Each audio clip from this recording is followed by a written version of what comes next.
नमस्कार, आप सबका बहुत स्वागत है। मैं हूं सौरभ शर्मा। आज हम देश के हर घर में खुशियों के सबसे बड़े सेंसर को मुद्दा बनाने आए हैं। आज देश में सरकारी नौकरी देने और सरकारी नौकरी पाने के लिए सबसे बड़े डेंजर का खुलासा आपके सामने हुआ। मां बाप अपने बच्चों को पढ़ा लिखाकर नौकरी के काबिल बनाते हैं। बच्चे सरकारी नौकरी पाने के लिए अपनी खुशियों को भुला देते हैं, रात दिन मेहनत करते हैं। देश में हर साल करीब 1.5 करोड़ नौजवान नौकरी की दौड़ में शामिल हो जाता है। और जैसा कि हम सब जानते हैं, भारत युवाओं का देश है और यहां की वर्किंग पॉपुलेशन मतलब नौकरी करने की क्षमता रखने वाले लोगों की संख्या आबादी का सबसे बड़ा हिस्सा है। ऐसे में नौकरी की मांग जाहिर है बेहद ज्यादा है, लेकिन सप्लाई कम है। मांग और सप्लाई का यह अंतर जन्म देता है पेपर लीक को। जी हां, यही है मुद्दा आज का, पेपर लीक। सरकारी नौकरियों में सुरक्षा ज्यादा है, संख्या बहुत कम, इसलिए सरकारी नौकरी पाने और दिलाने के नाम पर होता है पेपर लीक। इसमें कमाई होती है बहुत ज्यादा, क्योंकि छोटी से छोटी नौकरी का पेपर लीक होने के बाद 20-25 लाख, जी हां 20-25 लाख रुपया प्रति छात्र के हिसाब से बिकता है। करोड़ों अरबों का यह काला कारोबार हमारे बच्चों का सबसे बड़ा दुश्मन बन गया है। गिनते रहिए राज्य, राजस्थान, उत्तराखंड, मध्य प्रदेश, गुजरात, उत्तर प्रदेश, बिहार, हिमाचल प्रदेश, दर्जन भर से ज्यादा राज्य हैं। हर साल पेपर लीक की 1 से 3 के बीच वारदातें इन राज्यों में होना आम बात हो चुकी है। अब हम अगले 3.5 घंटे बारी बारी से देश के हर घर में बैठी इस चिंता के हर हिस्से को आपके सामने लेकर आएंगे। हमारे साथ पेपर लीक से हर कैपेसिटी में जुड़े हुए लोग आज शामिल होंगे इस चर्चा में। सबसे पहले हम राजस्थान से शुरुआत करने जा रहे हैं, जहां पिछले 10 वर्षों में 29 से ज्यादा बार पेपर लीक हो चुका है।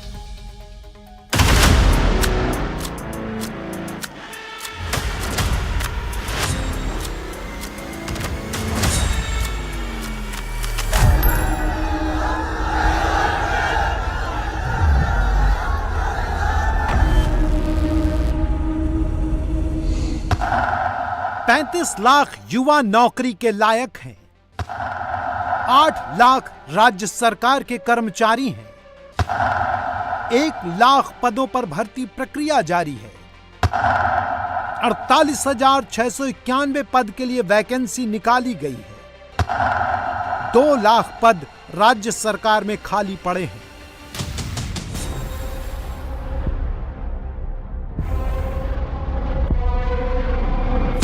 लेकिन इन आंकड़ों के बीच एक बड़ी आवाज है, और वो आवाज है नौकरी भर्ती परीक्षा में पेपर लीक की।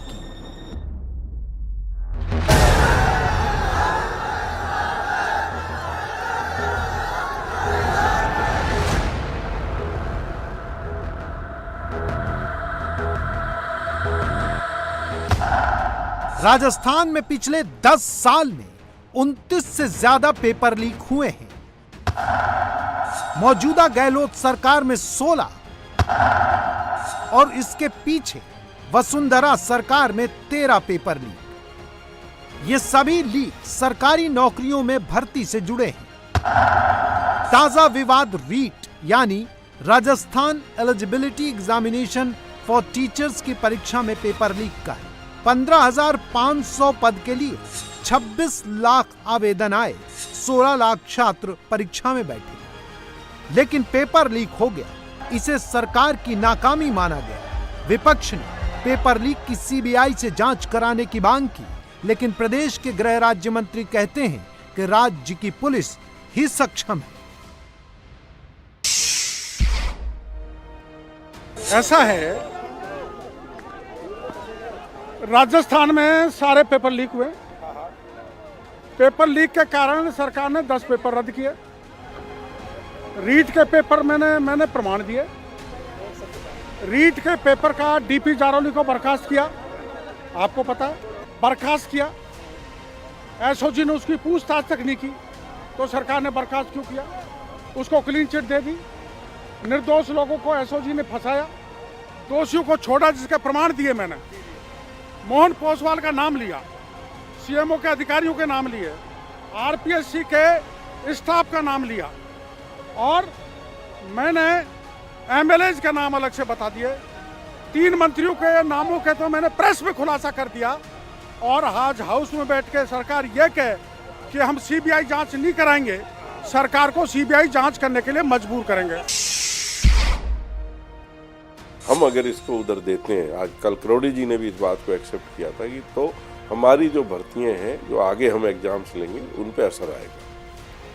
क्योंकि एक बार जांच रुक जाएगी तो दूसरी, हमने जितनी हमारी भर्तियां नकल हुई है जिनमें, उनमें से आधी से ज़्यादा लगभग 2/3 हमने दोबारा एग्जाम्स वगैरह करा के भर्तियां आगे ली हैं। पहली बार हुआ हो तब भी हमारी पुलिस ने इन्फॉर्मेशंस ली। इस बार भी जैसे ही पता लगा पुलिस ने को इन्फॉर्मेशन आते ही मुकदमे दर्ज किए गए, मुलजिमों की धरपकड़ हुई। अब कई चीज़ों में कहते हैं कि साहब इसमें जमानत होगी, तो जमानत राजस्थान सरकार नहीं दे रही, जमानत देने का काम जुडिशरी का है। अब आप कहेंगे कि इसमें आपने धारा गलत लगा दी या धारा कम कर दी। मैक्सिमम धाराओं के अंदर हुई है और अभी भी जांच चल रही है। मैं इतना जानता हूं कि राजस्थान पुलिस कहीं कमज़ोर नहीं है। हमारी जांच का तरीका सबसे मजबूत तरीका है। हमारे चाहे एसओजी हो, चाहे हमारी पुलिस हो, चाहे हमारी क्राइम डिपार्टमेंट हो पुलिस का, हम कहीं पर भी ये नहीं महसूस करते कि हमने राजस्थान पुलिस ने कहीं किसी इन्वेस्टिगेशन में कमजोरी दिखाई हो।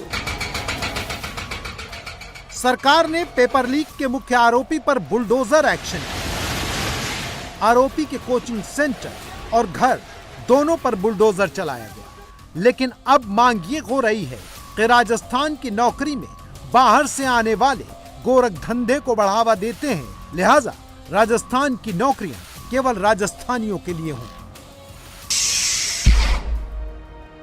फर्जी डिग्रियों के आधार पर बाहर के राज्य के लोग हमारे राजस्थान के बच्चों के भविष्य को चकनाचूर कर रहे हैं। हम सरकार से कहना चाहते हैं कि यहाँ जो रोजगार कार्यालय है उन पर हमारे लोग जो जिनका रजिस्ट्रेशन है उन्हीं को परीक्षा में शामिल किया जाए, बाहर के लोगों को नहीं किया जाए।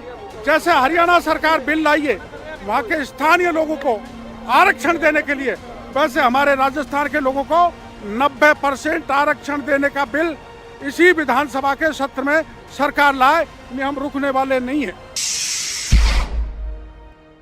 राजस्थान पहली स्टेट है जिसने पेपर लीक के ऊपर सख्त कानून बनाया और पिछले साल फरवरी में इसको विधानसभा से पास करा दिया और लागू हो गया है, जिसके तहत अभी जो कार्रवाई हुई है वो उसी के तहत अभी कार्रवाई हुई है, जिसके अंदर प्रॉपर्टी जब्त से लेकर के 10 लाख रुपए से लेकर के और करोड़ों रुपए तक के जुर्माने की उसमें रखा गया है और उनकी प्रॉपर्टी जब्त करने का है।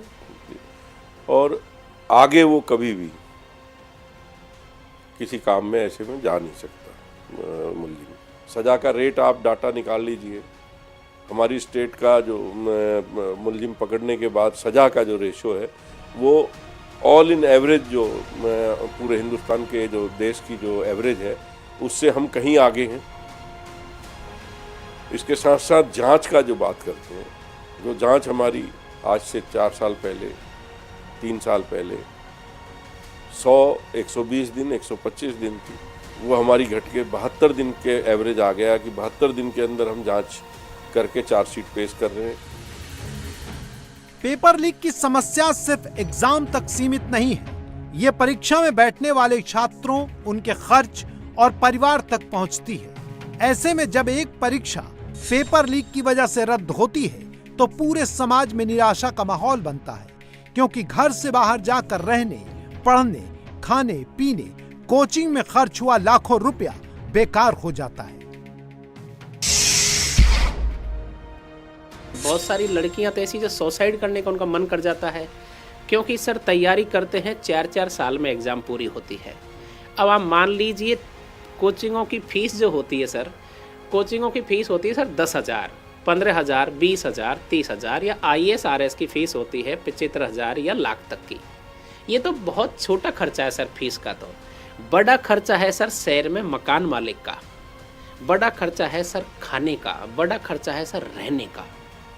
विद्यार्थी यदि किसी कोचिंग में अपनी फीस देता है 3 साल के लिए 80,000 रुपये, 60,000 रुपये, लेकिन 3 साल या 4 साल में एक गरीब मजदूर किसान का बच्चा जब शहर में रहता है तो एवरेज उसका साल का खर्चा होता है सर 2 से 2.5 लाख रुपये। एक विद्यार्थी 10 लाख रुपये खर्च करके जब अपने पेपर के लिए सेंटर पर पहुंचता है, उसे जब पता चलता है कि उसके जो सपने पूरे होने वाले हैं, महीने में 2 महीने में रिजल्ट आएगा, मैं राज्य की सेवा करूंगा, लेकिन अचानक पता चलता है कि पेपर आउट हो गया, तो उस विद्यार्थी पर जो गुजरती है उससे ज़्यादा सर जिसके पिता ने 10 लाख रुपए खर्च किए हैं मजदूरी से या कर्ज लेकर, पशु बेचकर या फिर ज़मीन बेचकर, वो सबसे बड़ा मुद्दा है सर।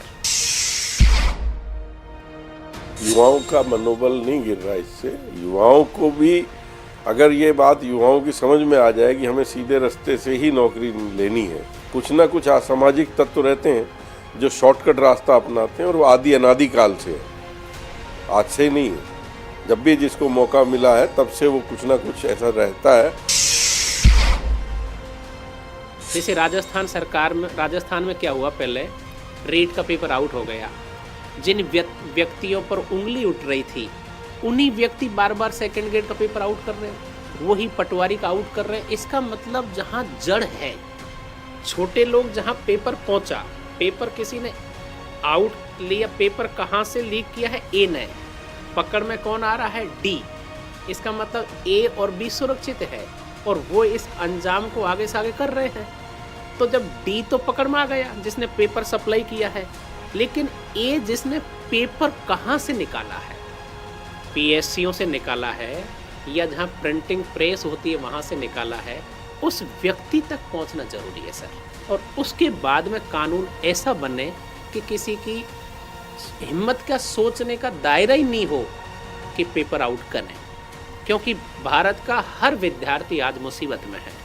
विद्यार्थी के साथ में सर पेरेंट्स बहुत तकलीफ में है। वैसे तो पेपर लीक की समस्या में कोचिंग सेंटर की भूमिका भी संदेह के घेरे में रहती है। रीट परीक्षा विवाद में भी मुख्य आरोपी का कोचिंग सेंटर है, लेकिन लगातार पेपर लीक और नौकरी के लिए परेशान युवकों के बीच का रास्ता बनाने की जरूरत है। सरकारी नौकरी कम है और नौकरी के लिए लोगों की संख्या ज्यादा है। ऐसे में जब पेपर लीक होता है, नकल होती है या फिर नकली आदमी परीक्षा में बैठता है, तो परीक्षा लेने वाली संस्था पर विश्वास उठता है, जो कि बेहद खतरनाक है। शिक्षा तो इसलिए कहा गया है सा विद्या या विमुक्त ये, शिक्षा वो होती है जो मुक्त करती है, परंतु वर्तमान के अंदर सा विद्या या नियुक्त ये हो गई है। तो लोग येन केन प्रकृण सरकारी नौकरी चाहते हैं और सरकारी नौकरी के प्रति ज़बरदस्त का मोह बढ़ता जा रहा है, बेरोजगारों की संख्या बढ़ती जा रही है और सक्सेस रेशियो जो है आप किसी भी नौकरी का देखिएगा 0.2% के अंदर है। इतना छोटा सक्सेस रेशियो और फेलियर 99.8% है, ये बहुत बड़ा है। पेपर लीक होता है उसकी मुख्य 3 या 4 जगह है जहाँ पर ध्यान रखना चाहिए। एक तो जहाँ पर प्रश्न पत्र का निर्माण किया जाता है, तो प्रश्न पत्र का निर्माण करने वाली कोई भी भर्ती संस्था है जहाँ प्रश्न पत्र का निर्माण किया जा रहा है, जिसके नेतृत्व में किया जा रहा है और जिन विद्वानों के माध्यम से किया जा रहा है, उन विद्वानों का पूरा बायोडाटा होना चाहिए, उनका बैकग्राउंड होना चाहिए, उनके एथिक्स बड़े मजबूत होने चाहिए और उनकी इंटीग्रिटी परफेक्ट होनी चाहिए। इंटीग्रिटी के साथ में नॉलेज और सिंसियरिटी भी मस्ट। देश आज़ाद हुआ था तब कृषि की जीडीपी 51% हुआ करती थी। उस समय कृषि को उत्तम कहा जाता था, व्यापार को मध्यम और नौकरी को कनिष्ठ कहा जाता था। पर समय के साथ बदलाव आया, जैसे इंडस्ट्रियलाइजेशन आया, सर्विस सेक्टर बढ़ा। आज के समय में जो नौकरी है वो उत्तम हो गई है, व्यापार मध्यम हो गया है और कृषि जो कनिष्ठ हो गई। तो प्रत्येक जो युवा है बेरोजगार, उसका जो मोह है वो सरकारी नौकरी की तरफ बढ़ता जा रहा है। तो आप देखेंगे कि एक प्रशासक जहाँ नियुक्त करना होता है, वहाँ पर जो एप्लीकेशन है, अभी कुछ समय पहले 1000 जो वैकेंसीज थी उसके अगेंस्ट में 6.25 लाख से ज़्यादा एप्लीकेशन फॉर्म आए। जब द्वितीय श्रेणी शिक्षक की भर्ती होती है, 8000 भर्तियों के अगेंस्ट में 10 लाख एप्लीकेशंस आते हैं। तो जो सक्सेस रेशियो है वो लेस देन 0.2% है और जो फेलियर है दैट इज़ 99.8%। इस कट थ्रोट कंपटीशन के अंदर और सरकारी नौकरी पाने की चाह और जो आज की तारीख में जो अपना मॉरल है, जो अपना एथिक्स है, जिस तरह से डिग्रेड हो रहा है, इन सभी चीज़ों को संयुक्त रूप से कहा जा सकता है कि पेपर लीक के लिए ये मुख्य कारण है। राज्य में पेपर लीक से परेशान सरकार ने एक पूर्व आईपीएस अधिकारी की निगरानी में कमेटी भी बनाई है कि आखिर ईमानदारी से परीक्षा कैसे करवाएं। हमारी टीम उनसे भी मिली और यह सवाल किया कि जब केंद्र सरकार के परीक्षा लेने वाले संस्थान बिना पेपर लीक के नौकरी की परीक्षा करवा सकते हैं तो फिर राज्य क्यों नहीं, जबकि राज्यों में जब वही यूपीएससी की परीक्षाएं होती हैं तो वहां कोई दिक्कत नहीं होती। यूपीएससी की तुलना स्टेट पब्लिक सर्विस कमीशन की तुलना करना ठीक नहीं, उचित नहीं होगा। यूपीएससी में 2000 के करीब स्टाफ है, राजस्थान में 300 या 400 से भी कम का स्टाफ है, जबकि इन सारे पब्लिक सर्विस कमीशन में जो स्टेट्स के हैं उनके ऊपर बोझ ज़्यादा है। इस पे कैसे कैसे कर रहे हैं, तो इसके ऊपर अलग अलग सुझाव मांग रहे हैं। इसमें यूपीएससी के पैटर्न पे 2 या 3 एग्ज़ाम भी करा सकते हैं कुछ तरीका निकाल के, या ओपन जो है सिस्टम पेपर बनने का, उससे भी इसको करने का प्रयास। तो ये अलग अलग एक्सपर्ट से इसके ऊपर ले रहे हैं। और राजस्थान सरकार ही आप देख लेना, ऐसे राजस्थानी स्टेट होगी जो इस नकल के ऊपर सबसे पहले काबू पाके दिखाएगी। इलेक्ट्रिक का ज़माना आजकल, इलेक्ट्रॉनिक्स का, हमारे एंड्रॉयड फ़ोन्स का, ना भी लीक हो तब भी कई बार ऐसा महसूस करा देते हैं कि लीक हो रहा है, पेपर लीक हो गया।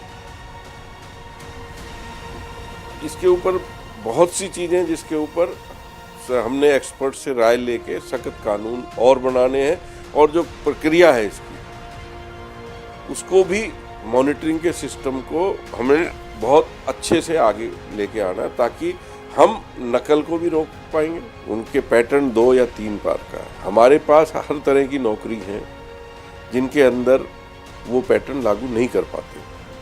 18-18, 20-20 लाख लोग बैठते हैं। एक पुलिस की भर्ती हो, टीचर्स की भर्ती हो, उस मैनेजमेंट के अंदर जो पैटर्न है हर स्टेटों में, उसी पैटर्न पे हम भी हैं।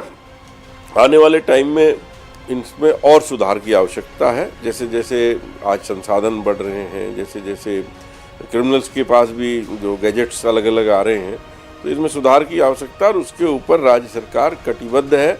आने वाले टाइम में इस पर बहुत ही सख्त से सख्त कार्रवाई और सख्त से सख्त इसके ऊपर सिस्टम फुल प्रूफ बना करके हम आपको देंगे। और हम कैसे पेपर लीक ना हो, कैसे संसाधन लगाएं, प्रेस से जब छपता है तब से लेकर डिस्ट्रीब्यूशन तक, चिप लगा के, मॉनिटरिंग करके, बॉक्सेज इस तरीके के डेवलप करा के जिसके अंदर पेपर जब प्रेस से निकलता है वहाँ से लेकर के और एग्जामिनेशन हॉल तक वो पूरा ट्रैकिंग पे रहे, उसके ऊपर भी हम बात कर रहे हैं। हमारी DOIT जो सरकारी संस्था है, सॉफ्टवेयर वगैरह उसके हिसाब से भी डेवलप कर रहे हैं, उस पर भी बात चली हुई है, और इस पे एक्सपर्टीज़ की भी राय ले रहे हैं। वर्ल्ड क्लास जो लोग इस तरीके के एग्ज़ाम्स कैसे अच्छे हो सकते हैं। बीच में ऑनलाइन का प्रचलन आया था, ऑनलाइन आपके आगे आया है, उसका दुष्प्रभाव सबके सामने आया कि ऑनलाइन पेपर में हम सोच रहे थे बहुत फुल प्रूफ है, पर वो हैक होने लगे और शिकायतें कितनी आई हैं आप सारी जनता जानती है। पेपर लीक की समस्या ने बहुत ही विकराल रूप ले लिया है। नौकरी और रोजगार की कमी में परीक्षा की बेईमानी बहुत अखरती है। राजनीति से आगे जाकर एक ऐसे सिस्टम का निर्माण करना जरूरी है जो ईमानदारी से नौकरी दे सके। इंडिया टीवी हर वक्त हर जगह डाउनलोड करने के लिए सर्च करें India TV news Google play store या ऐप स्टोर पर।